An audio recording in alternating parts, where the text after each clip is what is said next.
So we have the Livingston Lures Pro Sizzle today. It's, what is it, 5.1 inches? 4.1. 4.1 inches. It's in a blackback shad. It is really heavy. I kind of want to see what the action looks like. Other than the chirping noise it puts off, which is really cool too. And it also has a blue light. A blue light. Yeah. So I cast it over there, and I'm just going to walk it back. I don't know if you guys can see that, but it has a really, really, really good walking action. You can walk it fast, you can wide walk it, tight walk it. That's tight, that's wide. But either way, it looks really good. Okay, so I'm just going to show you how far you can actually cast this thing. And what are you casting it on? Oh, I'm using a Blues American Hero rod with a BPS Pro Qualifier.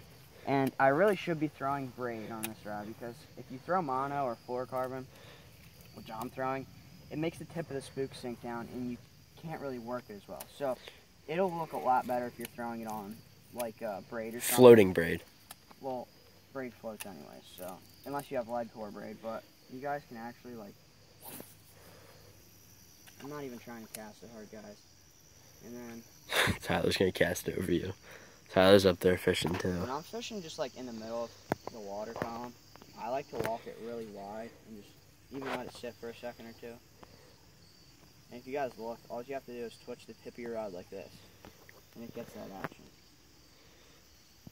It's a lot easier if you're actually standing on a boat, because you can get a lot more action because your rod's up here and you're not going to smack the water and stuff. Yeah. So it's actually a lot easier to throw a spook or jerk baits or anything on a boat. But I'm actually really impressed with this bait. It is sweet. And that chrome color, like I can see it flashing on top of the water and I'm back here. You can probably see that on the camera even. Sun's shining off of it and I just got in a pile of weeds. So what else do you have for fishing for topwater?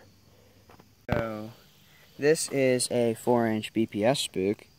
Things I like about this is it actually gets water in the mouth and shoots out the gills. So it's like a walking popper almost. But I just think this walks really good. The difference is this has rattles. That has a digital chip in it, so it makes like a chirping noise. You probably can't hear it in the video, but... What in the last video I explained the chips inside of them and whatnot. Okay, so this bait's a significant amount lighter. And you can see, it walks okay, but it doesn't have the range of motion like the Livingston bait. It takes wider walks. That's the only thing that I can see that's any different, really. This will walk a little bit wider, but I think it's because it's a lighter bait. So what you're saying is... But that bait glides a lot better. So, if you really rip on the Livingston Lures spook, it'll walk wider. I wasn't really ripping on it. That's the first time I ever threw that bait in my life.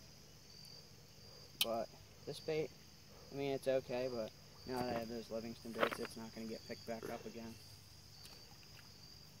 This doesn't walk as tight either. It's a lot harder to walk. Like, it's not as easy. It's just not an easy lure to throw. That Livingston bait, I haven't thrown it. I've thrown it for 5 minutes, and I have confidence in it just because of the way it walks. And I can't cast this near as far. And that was a hard... That was as hard as I could throw it.